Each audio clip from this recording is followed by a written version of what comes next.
और इनमें से एक है कि ईरान पर दोबारा हमला नहीं होगा। यह संभव नहीं है क्योंकि अगर ट्रंप ने यह शर्त मान भी ली तो ट्रंप और नेतन्याहू दोनों कहीं के नहीं रहेंगे और नेतन्याहू भी ट्रंप को नहीं छोड़ेंगे। इस युद्ध का भविष्य ईरान के साथ नहीं तय होगा तो केवल ट्रंप और नेतन्याहू के बीच, और नेतन्याहू कभी नहीं चाहेंगे कि युद्ध रुक जाए। जिस तरह से तेल के टैंकरों और रिफाइनरी पर हमला हो रहा है, अब युद्ध रुक भी गया तो इन सब को वापसी के रास्ते पर लाने में कई महीने लग जाएंगे। ईरान समंदर के नीचे माइंस बिछा रहा है, इस पर खूब रिपोर्टिंग हो रही है, और जो B-2 बम वर्षक विमान कवरेज से गायब था अब सीन में आने लगा है। अपनी दहशतों को संभाल कर रखिए। ट्रंप और नेतन्याहू ने अपनी हैवानियत के घोड़े खोल दिए हैं। 13 दिन में ट्रंप युद्ध को लेकर अल से लेकर बल तक, आए से लेकर बाएं तक 72 बयान दे चुके हैं। लेकिन आपने नहीं सुना होगा नेतन्याहू युद्ध को लेकर बेचैन हैं या नहीं, खत्म भी करना चाहते हैं या नहीं। गजा पर 2 साल तक रोज बम गिराने वाले नेतन्याहू की चुप्पी को नोट कीजिए कि यह आदमी युद्ध को लेकर कहां तक सोच सकता है। कनाडा के प्रधानमंत्री कार्नी के बाद इटली की प्रधानमंत्री ने क्यों खुद को युद्ध से अलग कर लिया, और स्पेन ने कैसे हिम्मत दिखाई अमेरिका की निंदा करने की। ऑस्ट्रेलिया के ऊर्जा मंत्री ने कहा है तेल की सप्लाई बचाने के लिए कुछ दिनों तक गंदे तेलों का इस्तेमाल करेंगे। क्या भारत में नाले के पानी की किस्मत जाग सकती है? मैंने तो केवल मजाक किया, मगर इसके बारे में प्रधानमंत्री मोदी से आप पूछ सकते हैं। इन सभी बातों को आगे विस्तार से बताने के लिए हम इस वीडियो में आगे की तरफ बढ़ रहे हैं, युद्ध को लेकर आने वाली खबरों को जोड़ रहे हैं, ताकि आपके सामने एक रिकॉर्ड रहे कि जिस युद्ध की आग आपके घरों तक पहुंच गई है, उस युद्ध को छेड़ने वाले पूरे मौज में हैं। आप सिलेंडर लेकर लाइन में भागे जा रहे हैं और ट्रंप डायलॉग पर डायलॉग बोलकर ताली बजवा रहे हैं। उनकी महफिलों में रत जगह है और आपकी दिहाड़ी पर आफत है। युद्ध का यही पैमाना नहीं कि कच्चे तेल का भाव $101 प्रति बैरल हो गया और शेयर बाजार में लाखों करोड़ डूब गए। मीडिया ने हमारी कल्पनाओं से युद्ध के उस विनाश को गायब कर दिया जिसमें बम गिरने से लाशों की ढेर लग जाती है, इंसान के चिथड़े उड़ जाते हैं, परिवार के परिवार गायब हो जाते हैं। इस तरह के विमानों का कवरेज है जिनके B-1, B-2 नाम होते हैं, जिनमें लादी जा रही मिसाइलें अब दहशत पैदा नहीं करती कि जहां गिरेंगी वहां कौन कौन मरने वाला है, किसका घर मकान उजड़ने वाला है। ब्रिटेन के सैनिक अड्डे पर अमेरिका के इस बमवर्षक विमान में बम लादे जा रहे हैं। एक B-2 बॉम्बर में 24 मिसाइलें आ सकती हैं। इस तरह की जानकारी लेकर आप क्या करेंगे पता नहीं। क्या इनकी तुलना कल सुबह के लिए 2 दर्जन अंडों का ऑर्डर करने से कर सकते हैं? हमारी रसोई के जैसे ये लोग अपने विमानों में विनाश की रसद भरते हैं और दुनिया को दिखाते हैं। पिछले साल जून में इसी B-2 बॉम्बर ने ईरान के बंकरों को नष्ट किया। इस बार भी इसे काम पर लगाया गया है और अमेरिका के प्रेस सचिव के अनुसार 2000 पाउंड बम से हमला किया जा चुका है। इस विमान का वीडियो देखकर आप हैरान होंगे, जोश से भर भी सकते हैं। इसमें आपकी गलती नहीं, मीडिया, सोशल मीडिया ने आपको इसी तरह से युद्ध देखना सिखा दिया है। युद्ध के साथ साथ एक ही कारोबार है जो फलता फूलता जाता है, वह है देखने और बताने का कारोबार, जिसे आप मीडिया कहते हैं। जिस सैनिक अड्डे से B-2 बॉम्बर उड़ने की तैयारी कर रहा है वह दक्षिणी मध्य ब्रिटेन के फेयरफोर्ड इलाके में है। बॉम्बर को लंबा रनवे चाहिए होता है और यह ब्रिटेन के सबसे लंबे रनवे में से एक है। यह ठीक है कि हम बता रहे हैं अपनी तरफ से, लेकिन आपको यह भी सोचना चाहिए कि आप इसका करेंगे क्या। मरना तो इंसान को है, स्कूल अस्पतालों को नष्ट होना है, तो रनवे कितना लंबा है इससे जानकर आपका क्या भला होगा। अल जजीरा ने कहां कितने मरे हैं इसका एक चार्ट बनाया है।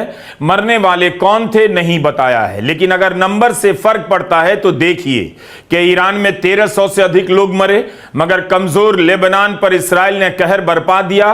500 से अधिक लोग मरे। 8 लाख लोग लेबनान में विस्थापित हो चुके हैं। 1.25 लाख लोग 600 से कम कलेक्टिव शेल्टर में जी रहे हैं। महिलाओं, लड़कियों के खिलाफ अपराध का खतरा बढ़ने लगा है। बेरूत के पूरे मोहल्ले बर्बाद कर दिए गए। लेबनान का मामला मीडिया के सीन से गायब है। युद्ध के कवरेज को देखने का यह मतलब नहीं कि आप युद्ध के विनाश को महसूस करना बंद कर दें। तेल के टैंकरों के उड़ जाने से, एलपीजी की सप्लाई रुक जाने से, गैस का जो संकट आया है उसके कारण कितने लोगों की दुकानें बंद हो गईं, इसकी गिनती अभी तक नहीं आई और आएगी भी नहीं। शादियों में खाना भी नहीं बनेगा। हो सकता है मेहमानों को घर से लंच बॉक्स लेकर शादी में जाना पड़े। जैसे यहां ट्रंप जब ईरान से जीतने की बात कर रहे हैं तो सभा में मौजूद जनता तालियां बजा रही है। टीवी के कवरेज ने युद्ध की संवेदनशीलता को आज नहीं बल्कि कई दशकों के कवरेज से खत्म किया है। तब जाकर ये लोग इस काबिल हो पाए कि पूरी दुनिया को युद्ध में झोंककर बच्चियों के स्कूलों पर बम गिराकर ट्रंप के पीछे तालियां बजा रहे हैं। Operation Epic Fury.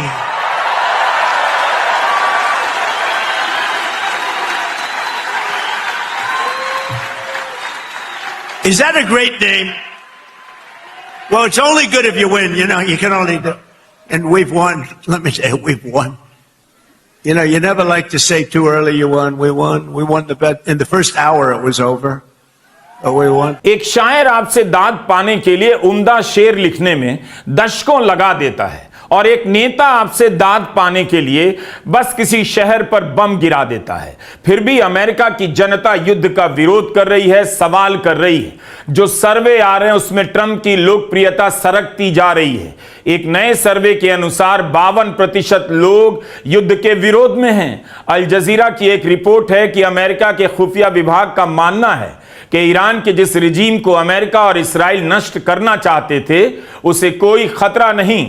मुज्तबा अभी तक पब्लिक में नहीं आए, लेकिन ईरान यह भी दिखा रहा है कि मुज्तबा खामेनेई के समर्थन में हर दिन लाखों की संख्या में लोग सड़कों पर आ रहे हैं। यह वीडियो अमेरिका के सेंट्रल कमांड ने जारी किया, दावा कर रहा है उसके हथियार ईरान की ताकत को खत्म कर रहे हैं। दूसरी तरफ से इसराइल की सेना भी वीडियो जारी करती है, ईरान का ये तबाह कर दिया, वो कर दिया। ईरान अपनी मिसाइल के वीडियो जारी करता रहता है और उसका मीडिया इसराइल में पुराने हमलों के नुकसान के वीडियो को अभी का बताकर जारी कर देता है।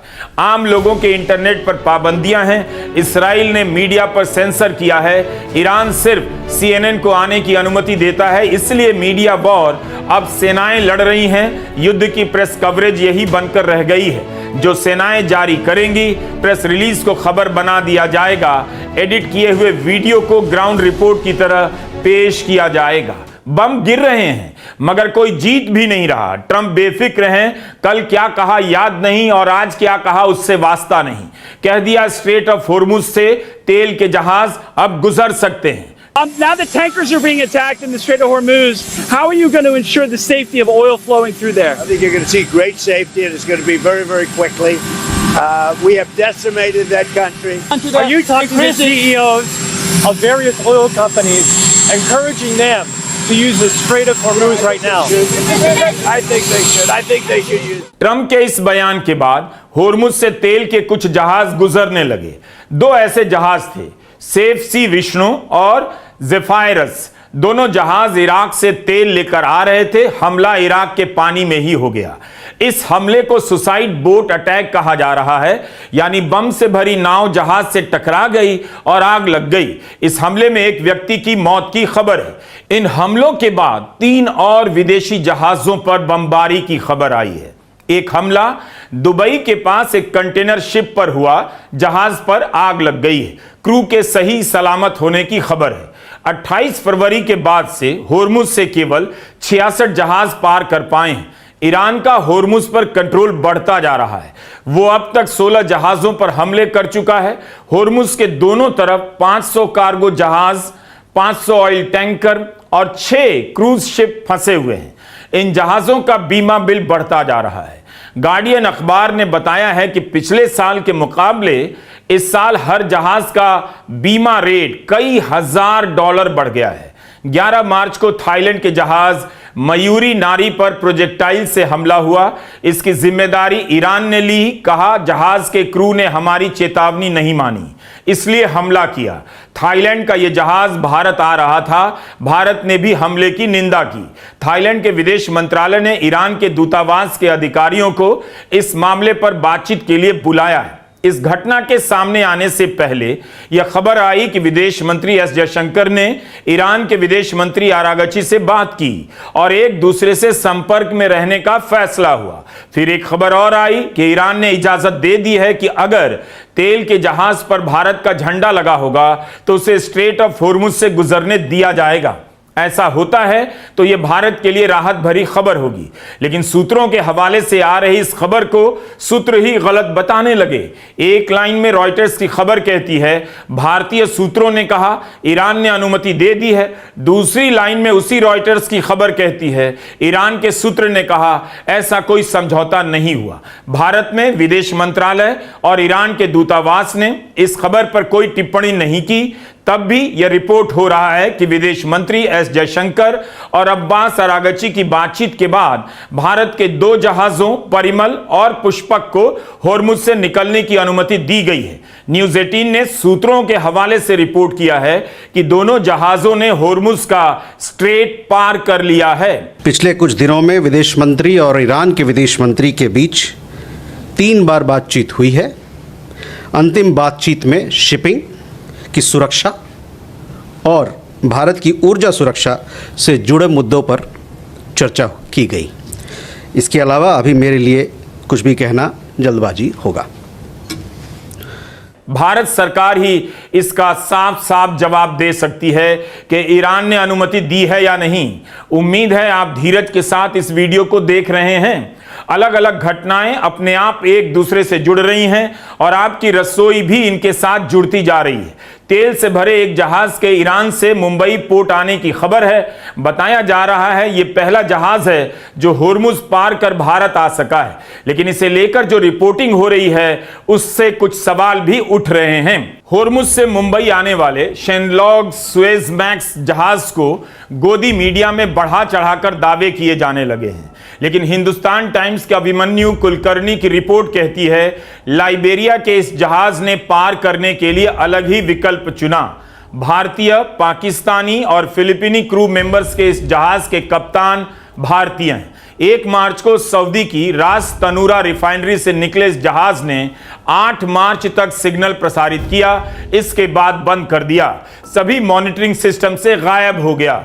रिपोर्ट में लिखा है ऐसा होर्मुज के असुरक्षित इलाके से निकलने के दौरान किया गया। लिखा है जहाज डिटेक्ट ना हो इसलिए डार्क मोड में चला गया। अगर जहाज सुरक्षित आ सकता था तो सवाल उठता है अपना ट्रांसपॉन्डर यानी रेडियो सिस्टम बंद करने की क्या जरूरत थी? क्या अलग अलग मंत्रालयों की साझा प्रेस कॉन्फ्रेंस में अधिकारी खुद से इस बारे में बताएंगे? क्योंकि वहां पहले दिन सवाल पूछने की इजाजत नहीं दी गई थी। अब एक अलग टॉपिक की तरफ बढ़ते हैं। ईरान स्ट्रेट ऑफ होर्मुज में माइन बिछा रहा है। इसे लेकर सबके होश उड़े हुए हैं। CNN से लेकर वॉल स्ट्रीट जर्नल में इस पर विश्लेषण छप रहे हैं। 11 मार्च को ट्रंप ने दावा किया कि ईरान जिन जहाजों के जरिए होर्मुज के पानी में माइन बिछा रहा था उसके ऐसे 28 जहाजों को नष्ट कर दिया, जबकि सेंटकॉम ने सेंट्रल कमांड ने एक दिन पहले 16 जहाजों को नष्ट करने की पुष्टि की थी। उसी दिन रॉयटर्स ने सूत्रों के हवाले से कहा ईरान ने होर्मुज स्ट्रेट में दर्जन भर माइन लगाई है। वॉल स्ट्रीट जर्नल ने रिपोर्ट किया है कि समुद्री माइन एक साधारण सा हथियार है जिससे ईरान पूरी दुनिया की अर्थव्यवस्था को नुकसान पहुंचा सकता है। वॉल स्ट्रीट जर्नल की इस रिपोर्ट में माइन के बारे में बहुत सारी जानकारियां हैं। महम 1 नाम की समुद्री माइन को 1 मीटर पानी में लगाया जा सकता है। इन्हें चेन से बांधा जाता है या समुद्र के फर्श से बांध दिया जाता है। इनके जरिए 120 किलो विस्फोटक का धमाका होता है। एक ही धमाके में पूरा जहाज उड़ सकता है। ईरान ने इस तरह की माइन को 1980 के दशक में विकसित कर लिया था, जब इराक के साथ उसका लंबा युद्ध चला। उस युद्ध को टैंकर वॉर भी कहा जाता है क्योंकि तेल के टैंकरों पर खास तौर से हमले किए जा रहे थे। अमेरिका माइंस को लेकर काफी परेशान है क्योंकि द्वितीय विश्व युद्ध के बाद से अब तक अमेरिका की नौसेना को सबसे ज्यादा नुकसान समुद्री माइंस से ही हुआ है। इस रिपोर्ट में दावा किया गया है कि मछुआरों की नाव में बैठकर गोताखोर माइन लगा आते हैं। इसके अलावा ऐसे टाइम बम भी होते हैं जो गोताखोर जहाज के सामने वाले हिस्से पर चिपका देते हैं। ईरान इनका भी इस्तेमाल करता है। CNN ने रिपोर्ट किया है पिछले सितंबर में अमेरिका ने माइन को डिटेक्ट करने के लिए और ध्वस्त करने वाले अपने 4 खास जहाजों को डिकमीशन कर दिया, जिसके बाद से फारस की खाड़ी में माइंस को निरस्त करने की उसकी क्षमता कमजोर हो गई। ईरान कई बार कह चुका है तेल का दाम $200 तक भी पहुंच सकता है, इसके लिए दुनिया तैयार रहे। आज कच्चे तेल का भाव $100 प्रति बैरल से ऊपर चला गया। उस दिन चढ़ा जिस दिन खबर आई इंटरनेशनल एनर्जी एजेंसी के 32 सदस्य देशों ने तय किया कि अपने अपने इमरजेंसी भंडार से कुल 40 करोड़ बैरल कच्चा तेल निकालेंगे। इससे यह मैसेज चला गया कि लगता है युद्ध लंबा खींचेगा और इमरजेंसी सप्लाई के भरोसे कब तक इस नुकसान की भरपाई होगी जो स्ट्रेट ऑफ हॉर्मुज के बंद होने से हर दिन हो रही है। यूरोप के बाजारों के खुलने से उसके पहले से विश्लेषण आने लग जाते हैं कि गिरने वाला है। उधर ऑस्ट्रेलिया में एक दिन में मार्केट 1% गिर गया, मार्च के महीने में 6% गिर चुका है। ऑस्ट्रेलिया से दूर इराक ने तेल के पोर्ट बंद कर दिए हैं। तेल के ठिकानों पर हमले की कोशिश अभी भी जारी है। 12 मार्च की सुबह सऊदी अरब की शाइबा ऑयल फील्ड पर 3 बार हमले की कोशिश हुई। रक्षा मंत्रालय ने 2 ड्रोन को इंटरसेप्ट कर लिया और नष्ट किया। ओमान की घटना चिंताजनक है। यहां सलाला पोर्ट पर रखे हुए ईंधन के स्टोरेज टैंकों पर हमला हो गया। जो लोग होर्मुज से तेल नहीं ले जा पा रहे थे उनकी कोशिश थी कि किसी तरह ओमान से ले जाएं, लेकिन इस हमले से स्थिति नाजुक हो गई। कई हमलों को इंटरसेप्ट करने के बावजूद कुछ ड्रोन हमले कामयाब हो जा रहे हैं और तेल के 2 टैंकरों में बड़ी आग लगी है। ईरान अपनी तरफ से कह रहा है यह हमला संदेहास्पद है, उसकी सरकार ने इस हमले की इजाजत नहीं दी। इस वजह से सवाल उठ रहे हैं क्या ईरान की सैन्य क्षमताओं के बीच ऑर्डर जारी करने की व्यवस्था बिगड़ रही है। ईरान के उप विदेश मंत्री ने कहा ड्रोन उनकी जमीन से लॉन्च नहीं हुआ, हम जांच कर रहे हैं। राष्ट्रपति पेजेश्कियां ने ओमान के सुल्तान से बात की, कहा कि इस हमले की जांच होगी। बातचीत में ओमान ने अपनी तटस्थ पोजीशन का वादा किया, लेकिन हमलों की निंदा की है। ईरान की 2 सेनाओं के बीच तालमेल रखने वाली संस्था ने इशारा किया है कि मुमकिन है यह हमला किसी और ने किया हो, लेकिन ईरान को जिम्मेदार दिखाने की कोशिश की जा रही है। इसी के साथ आज सुबह यूएई पर ड्रोन से हमला हुआ। इराक के अरक इलाके में भी एक शहर पर हमला हुआ है। इस इंडस्ट्रियल इलाके में 6 ठिकानों पर हमला हुआ। यहां पर एक परमाणु कॉम्प्लेक्स भी है जिस पर इस्राइल पहले हमला कर चुका है। इराक के कुर्दिस्तान में इटली के सैन्य ठिकाने पर मिसाइलों से हमला हुआ। कुवैत में एक ड्रोन के इंटरसेप्ट होने के बाद उसके मलबे ने बिजली की 6 ट्रांसमिशन लाइनों को आउट ऑफ सर्विस कर दिया।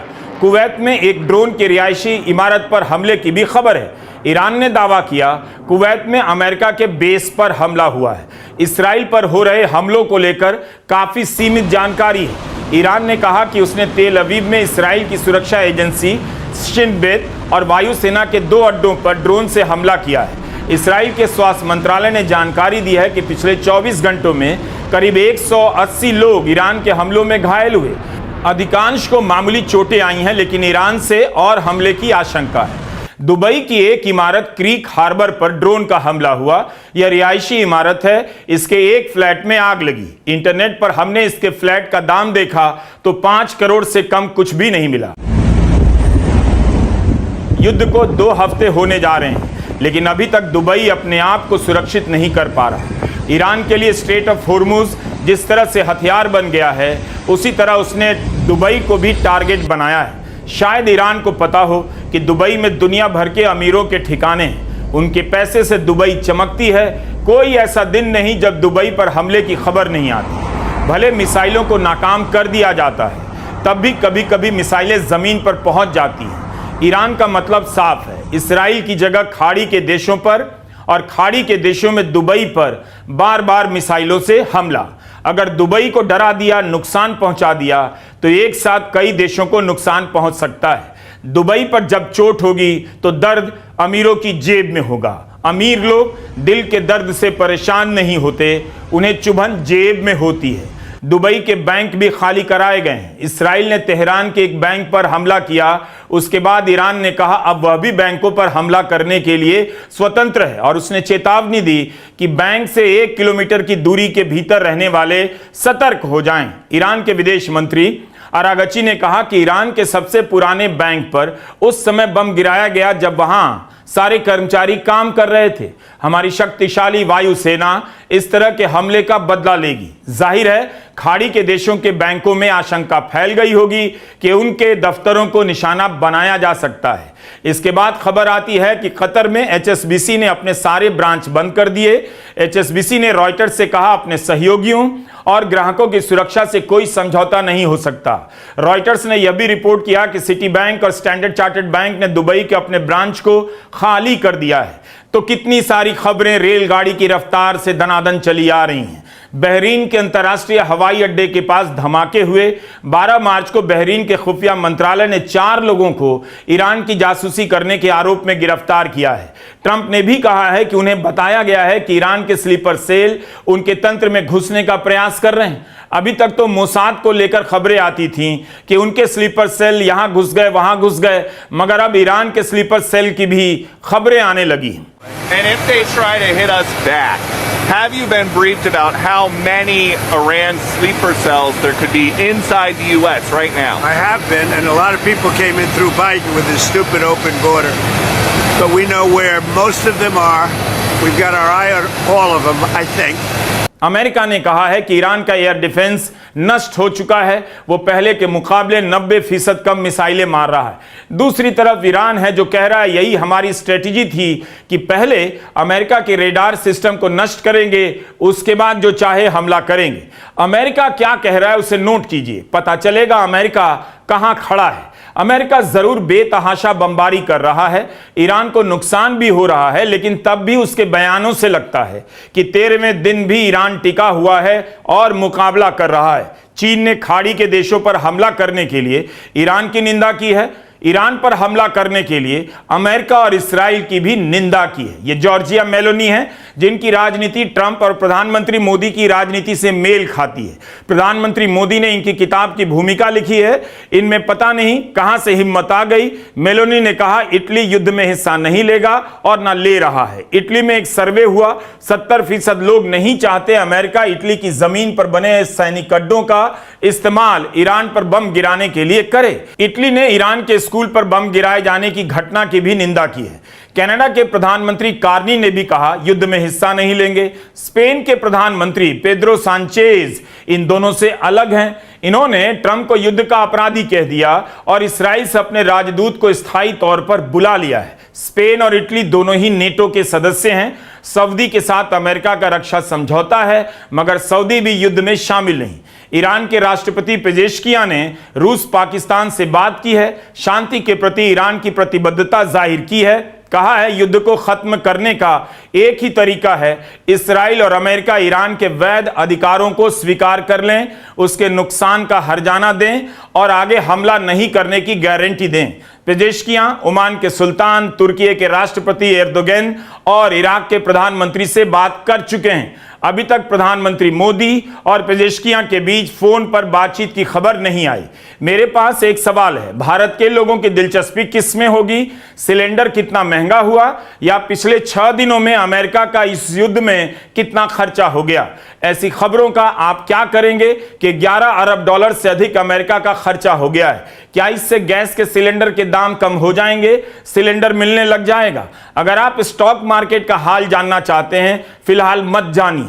भारत के शेयर बाजारों का हाल बुरा है, 2 दिन से गिरा जा रहा है। बाकी देशों के शेयर बाजार भी धड़ाम धड़ाम कर रहे हैं। बाजार वापस आ जाता है, लेकिन भारत का सेंसेक्स 1 दिसंबर 2025 को 86,159 के पार गया। यह ऑल टाइम हाई माना जाता है। वहां से सेंसेक्स 9,787 अंक दिन के एक वक्त तक नीचे आ चुका था। एक सवाल का जवाब क्या आप दे सकते हैं? कमेंट में दीजिएगा। खाड़ी के 1 करोड़ से अधिक भारतीय का हाल क्या है? खाड़ी के देशों पर हमला हो रहा है, उनकी हालत को लेकर कोई रिपोर्टिंग भी हो रही है।